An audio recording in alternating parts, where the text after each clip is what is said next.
Hello, listeners. This is the Summer Lyric and Lore podcast. I am here with the incomparable Rita Lovett. Rita Lovett, welcome. Thank you, and good morning to you, Leonard. It's so good to see you. Yes, as always. Rita goes back almost to the beginning of Summer Lyric Theater, and I just wanted to,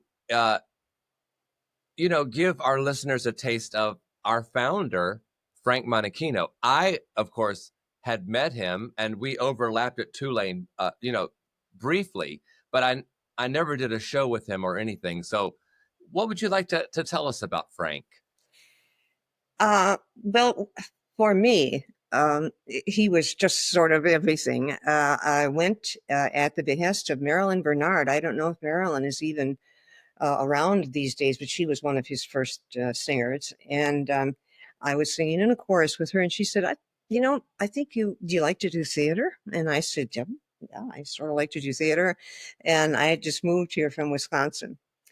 And she said, well, you have to talk to Frank Monachino. And I did. I made an appointment to see him, and he just sat in his chair and looked very comfortable about the whole thing. He said, well, what are you going to sing for us? And I said, well, what do you want? Do you want something classical? And he said, well, what do you want to do? I sang Some People from Gypsy. Oh, wow. And then I sang Du Bist Du. We're showing range. We're showing range. And Dr. Peter Hansen was my accompanist. He kind of raised his eyebrows at me a little bit, but he was helpful. And Frank said, well, okay. He was looking for La Lune. And the kiss of death. He said, how much do you weigh? And I said, well, too much. But I'm always on a diet, and he said, yeah. I'm sure you're always on a diet. So Dr. Hansen excused himself and he left, and Frank said, well, I will call you. And he did later in the day and offered me La Lune. It couldn't have been a more wonderful summer to belong, to come in. He wanted to keep me busy from the beginning. So I was Mrs. Peru in the first show. Middle show was Gypsy, and then Kismet, where he was in it. So I was playing opposite him besides. Well, in the Gypsy, were you Mama Rose? Heavens no, I would have killed to do Rose. But that was all done. There was a singer in town by the name of Margie. Oh, I can't think of her. Margie O'Dare was signed up with him, and she was a real belter, a type. And yeah, she was signed up for that. I didn't know that Gypsy was going on. I had done it in Milwaukee. And, that to me is okay. I want to do Gypsy. But I was fine. La Lune was great. I loved doing Kismet with him, and it was a large cast. So I got to meet all kinds of people in one fell swoop. So that was my first summer was 96, and it was Kiss Me Kate, Kismet, and Crazy for You. And I remember that he also directed that Kismet as well. Yeah. Leonard, do you have a copy of this little Bible here of the shows? Is that something that, I think we do. I'll check with Charlie, but that looks very familiar, that cover. Well, this goes on. I've got all this. Dr. John Barron, did this, and he sorted everything out just beautifully.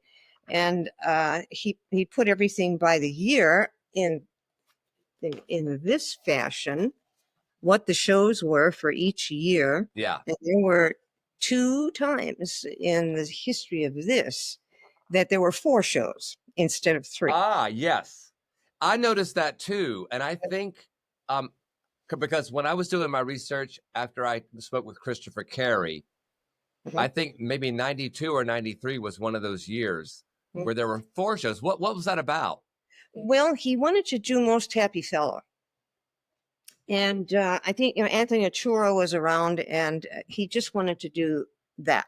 And it seemed to me that there was probably some sort of issue with trying to get more people to come in, not abandon doing opera things or close to opera things.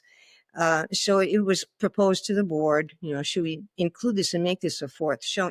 It's tough to have a fourth show after a Sure. summer of three. So this went into the very early fall, and I remember that one because I was in that one with Lovely. Just great music, great music. Yeah. And so that was the one four-show thing, strictly never to happen again. The Yeah. other four-show thing was Gilbert and Sullivan because it was HMS Pinafore and Trial by Jury, which was hilarious. Yeah. Again, everybody that was a supporter of Summer Lyric, the men particularly, were in Trial by Jury. They were the jury. It was just an unbelievable summer. Not only men, who were just hanging around having a good time. Good Yeah. time. They really didn't care if they sang or not, but they sang very well, and the show was successful. It was just, again, another nice time to be in. Yeah. Of course. Now the guest right before you was Liz Argus. Mhm. And of course it's time gets away from me. Was it last summer that we did Sweeney Todd? I think it was. And I remember I was in the pit for that, and the rehearsals as well for that matter. And I just sat there agape with all that she had to do as Mrs. Lovett. And I know that you, in the previous production that we did, Yeah. was Mrs. Lovett. Tell us about the wicked role. I mean, wicked in more ways than one, but I mean, the lyrics you had to memorize alone. Tell me about that. I actually prepared for that as I never prepared for anything. It was just overwhelming in a way.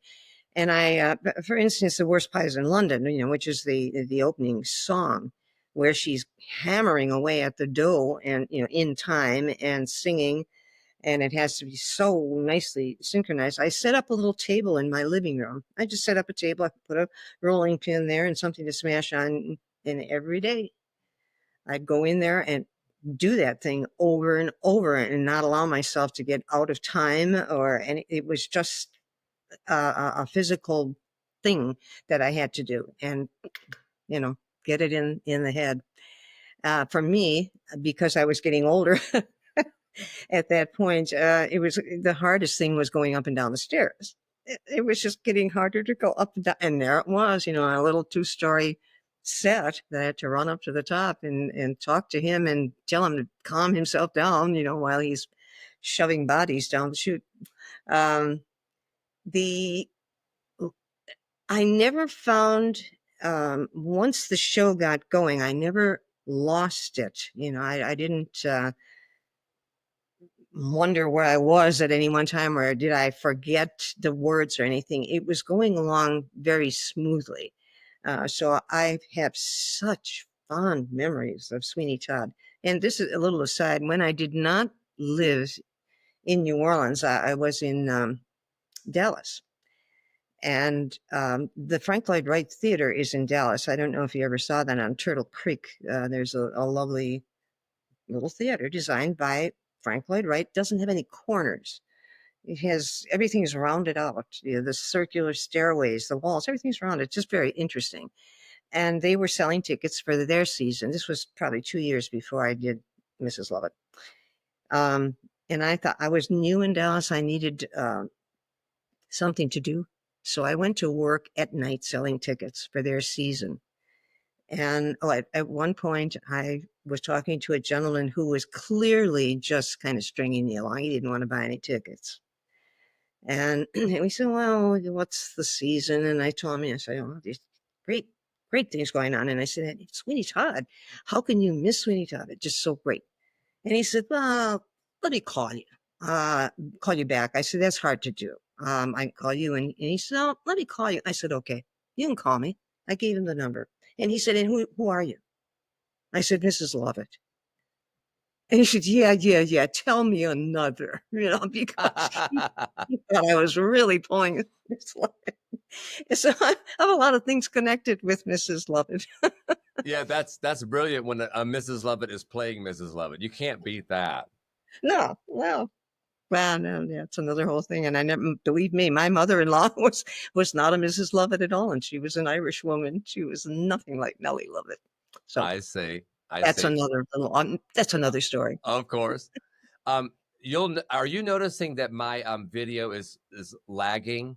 Yes. Yeah, I know it's probably distracting, but it won't. It'll be fine. Just try to ignore it or Is it something today that might be going on no. with? It happened with Liz too. So it's definitely my internet connection that is. And so what I do after this is I go through. I can go in and sync it up better. So just it's Oh, just an aggravation for you right now. I just wanted to say that out no, loud. it's not Yeah. bothering me. I'm just afraid that you're going to disappear. Oh But you have, no, yeah. No, you're there. I think we're good. So oh, and now Michael Howard directed that show, Yes. right? And he would Yes. often tell us about how that's the show that people started walking out in droves. Do you Oh, well, remember this? yeah, yes. As a matter of fact, that's the one thing that I usually tell, as fond as I am of Sweeney Todd, um, at the intermission, we all kind of went and were resting and came back and opened the show. And Mrs. Lovett is sitting facing the audience, playing a little organ keyboard and singing a dopey song. And I just kind of glanced around the audience and it was sort of half there. People were really put off by the topic. And, I think they would say, well, yeah, it was okay. The songs are okay and everything, but it's so distracting what's going on. I don't care. I still Yeah, love it. I of just, course. yeah. Well, we didn't have that issue this time. I think audiences have gotten less squeamish, over the years. Yeah, they're used to it. And Liz is such a fantastic performer that there's no way that that show would just disappear somewhere if she's doing it. Yeah, I'm happy that it was good and that people didn't walk out. It was a yeah, different audience then. It was just different. yeah. In the 90s, just completely different. Who was Sweeney Todd in that production? Oh, Lord. Scott Brush. Scott Do you know? Brush.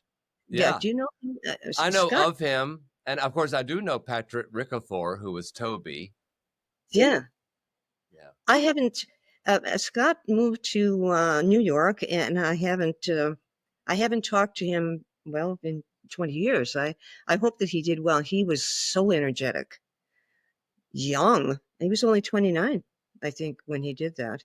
yeah, And yeah, yeah. So I think about him often, and I think about Patrick too. Just a great guy, great yeah, guys. yeah. Good Do you show. have other real highlights uh, roles that you've done at Summer Lyric? Yes, yes. Please tell Um, us. um, I almost have to put Kiss Me Kate on the same level with Sweeney Todd as far as my love for it. But Kiss Me Kate was so glamorous and um, lovely. And I wasn't supposed to have it. As a matter of fact, that was supposed to go to Pat Brooks. And I don't know if you know Pat Brooks. Her name is Pat Etienne. I've heard of her many, Yeah, many times. Yes. yeah, no, Pat Etienne. And I haven't talked to Pat Etienne in 40 years. But anyway, she was a student of Frank's. That was the Mississippi Mafia. She was part of that with Anne Bryant and Dennis Bailey and so forth. Crazy group.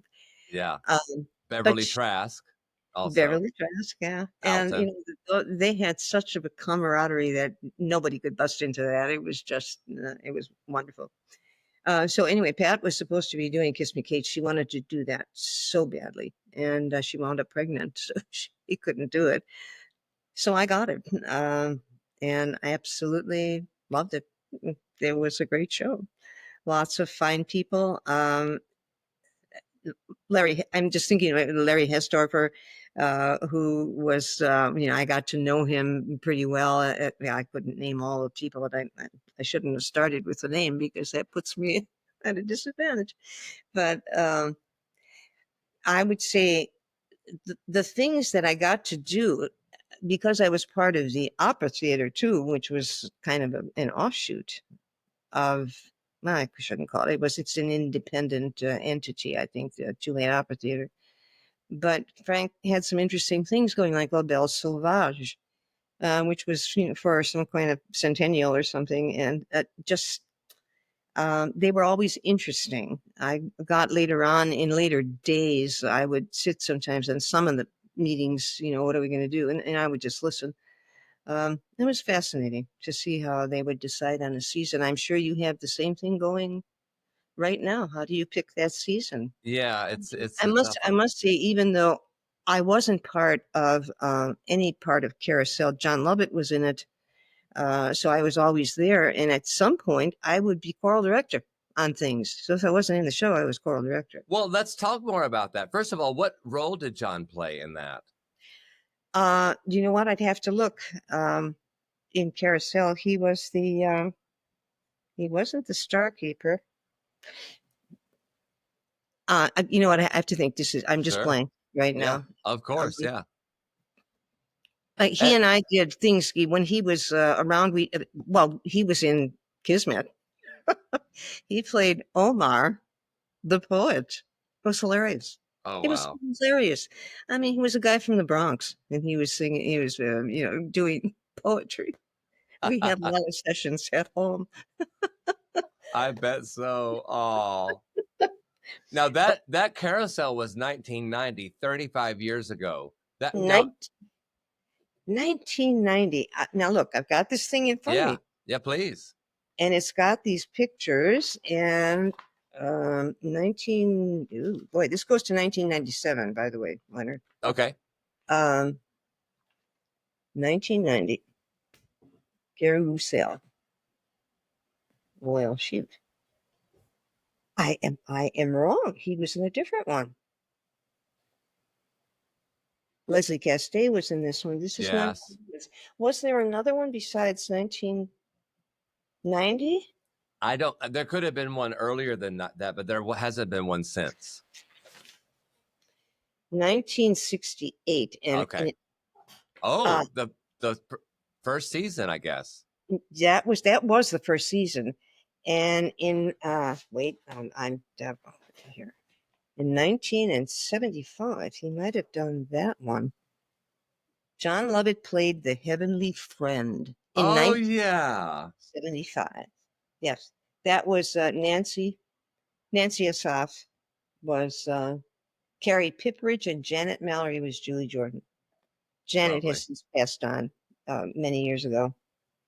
Now, who would have been the musical director and conductor at that point in our history? Well, Is that do you know Leland that? Bennett or No, I don't. Why don't he might have been there, but you know that in this little book, for some reason, he didn't include it.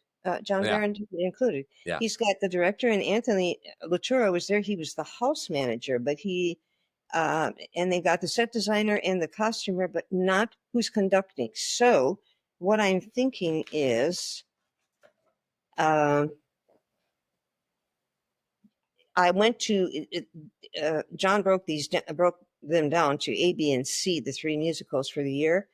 But he did not, even in this one for A, which was Finian's Rainbow. Oh God, I want to tell you about Finian's Rainbow. He doesn't even have the director there. It had to be Leland. It had to be Yeah. Leland. So Uh, tell me about Finian's Rainbow. You did this, not me. I know. No, worst, absolutely the worst miscasting in the world. I don't know why. I played my husband's daughter. I played Sharon Lonergan, and it's just ludicrous. And Tim Alsbach played. Luckily, Tim Alsbach was just he was big. He played Woody. Great show. I wish that would. Isn't that rewritten for today? I thought they reopened that on Broadway and I had don't been. know. Probably so. Well, it's funny. It's a very funny show. It's naughty in its thinking. The whole idea. But you know what, Leonard? I have a feeling with what direction you're going with your projects and everything that you should look into that Finian's and see what did they do to it Hmm. to change it for today. Because I think it was as presented on Broadway again, and it was full of stuff. It was Yeah, yeah. there were just things to think about. And the That's other, good. what's one? Well, you should look into it. That's all I can say. But Sure. I laugh at myself because every time I think about that, Frank said, you should do Sharon. I said, Frank, for God's sake, I can't do that. I can't play his daughter. And there I was playing his daughter, but I could sing the songs, and I enjoyed the songs. I mean, there's nothing Yeah. like "How Are Things in Guacamole." Oh, that's beautiful. It's a great song. Was that Great. your song? One of your songs, Oh or God, yes, it's loaded with goodies. And there's one that I never knew before. It's just called Woody's Coming. Woody's Coming, down the glen. Um, and it's a wonderful song. It's so peppy, and everybody gets up and sings Woody's Coming. And Frank was absolutely set on having as many people on the stage as possible. So, besides the bushes and the trees, there were 50 people, and it got a little crowded, but it was very exciting. Very exciting. of course. And of course, when I attended your recent birthday party, we had those pictures of performance shots of you spread everywhere. And it's such a joy to see so many shows that you blessed us with. And you're right. I'm looking at you right now, and you're just as youthful as the day is long. Would you ever consider getting on stage again? You haven't performed on stage for some time, but would you do it again? Um, I don't know. I mean, I'm not against it. That for a while, I think the last time that I was really on stage for a performance was when that 50th or 60th anniversary came up, and Yep, there was this 50th. concert, which, that was fun. I'm fine with that. I got to worrying later on because I wasn't challenging myself. I got a little worried about memorizing things. Yeah. I have not tested that. So, I, that is, a lengthy thing. I regularly try to memorize things and see if I can remember it the next day. It's hilarious. There is right now, my challenge is that there's a woman who wants to be a friend of mine. I know she just wants to be a friend of mine. She'd like to spend time with me. I cannot remember her name. I keep forgetting her name. And I thought, well, what is stopping me? I guess I don't want to have lunch with her because I keep forgetting her name. And if that would be an issue on in the midst of a show, that would be terrible. That did happen to John. And I kind of went along with him. He sort of faded into the background, so I sort of faded along with him. Would I do it again, Leonard? Sure. Oh, you can Sure. take the girl out of the theater, but not the theater out of the girl, I guess. I Fun. love it. That's beautiful. Um, yeah, I'll have to think on that a little bit. Yeah. Are there roles that I mean? Let me just ask you: Are there roles that you think you're suited for that you like? Oh, well, the best role in the world is to play the grandmother, in a little night music, I which I, was just thinking that. I oh, was yeah. just thinking that. And Yeah. you know, the last time we did it, it was Lila Hay Owen who played that. But I did it. Oh, I you've did done it. it before Yes, I did. at Tulane Summer Lyric. At Tulane Summer Lyric. Well, when Yeah. you were I was 12. you were too young to you were too old to play the daughter in Fenians, and now you're too young to play the grandmother. And Oh, no, no, no, no. I loved it. I think it was great. I was in a wheelchair. I was being pushed around the stage. I didn't have to do anything. If I needed words, I could have had them in my lap. There was no problem. It was lovely. And I got to sing that great song about liaisons. oh, Liaisons. Oh, I loved it. so Yes, that's good. that's written for old ladies. Oh, absolutely. Sure. You do that another time and hire Okay. me and I'll come and live in New Orleans. Oh God, that'll be the day. Oh yeah. How is it in Baton Rouge? It's Baton Rouge. Yeah. I mean, uh, it's my home. I've been here for about 18 years now. Yeah. I can't believe that I have not been in New Orleans. And occasionally we'll go down and Kathy took me with her. She had a meeting and she said, "Come on with me." And I went to the Royal Blend coffee shop and I just sat there and watched people walking around in Old Metairie. It was lovely. It was Yeah. very nice, very nostalgic. And I did have some quite wonderful years there. Quite wonderful. I treasure them. So Yeah. yeah. So your question, would I do such a role? Sure. Uh, if you're going to put it in a place between, between, if I'm living in Baton Rouge and I'd have to drive to New Orleans, I don't know Yeah, that's about that. another issue altogether, isn't it? Yeah, I Yeah. mean, I drive all over the place, but one day I think I'm going to have to hand my keys to somebody. Not But not willingly, right? oh no, not willingly.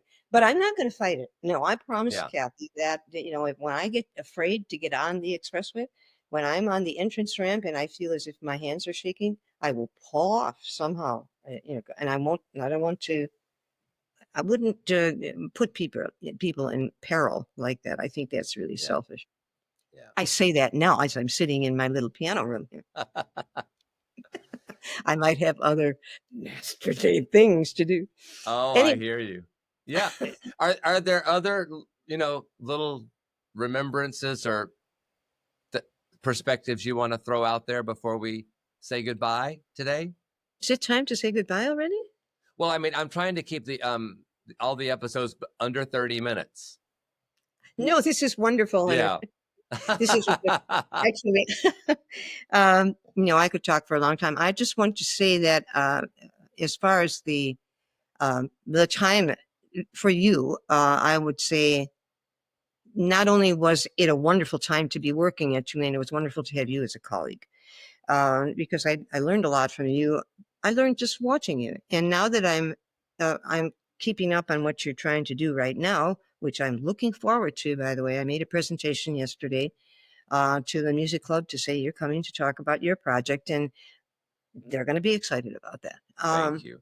So all I can say, I think, in recapping, is to say that those were wonderful days. Yeah. My colleagues were wonderful, and it can't be that way anymore. I know. I'm sure it's quite different. I haven't been on the campus. I understand the campus is different. Yeah, it is in many ways that every year they seem to they'll change or fill up parking lot in or there's always some kind of thing, but that's just I guess the way it Yeah. goes. But the beauty Well, is still there for sure. I mean, it looks, you know, I mean, I see it every day, so I can't. You would probably notice a starker contrast because no, you haven't been there in some time. no, no, no, I haven't. But that's fine. It's Yeah. fine. Life goes on. I am busy with other things. I do actually. I was singing with another woman for a long time. We did just duets. We belonged at a small club besides the big music club, and we had musicals every week, every month. And she and I would sing Mendelssohn and Schumann. It was great. It was great. And nobody said, "Oh my God, how terrible is this?" We loved it. Oh, We- that's terrific. so I That's terrific. intend to keep that. I mean, I still can sing. I Oh, can. I know because I heard you at the birthday party because it turned into a kind of a sing along, and then you did a Yes, it solo or two with Mark, and wasn't it that. was it was lovely. Honestly, Leonard, I knew Zippo about that. So it was I'm such a so glad because I wondered if you because you're a shrewd lady, so I didn't know if you kind of picked up a little hint here or there. Can I tell our listeners how old you are? sure. She is 90. Everybody, the person you've been listening to talking like she's been talking is 90 years old, and we love her. So, Rita, thank you for being a part of this. My extreme pleasure, Leonard. I really enjoyed it. I was a little nervous about getting on, but at least somebody was keeping me informed, and I'm very happy for this. Very good.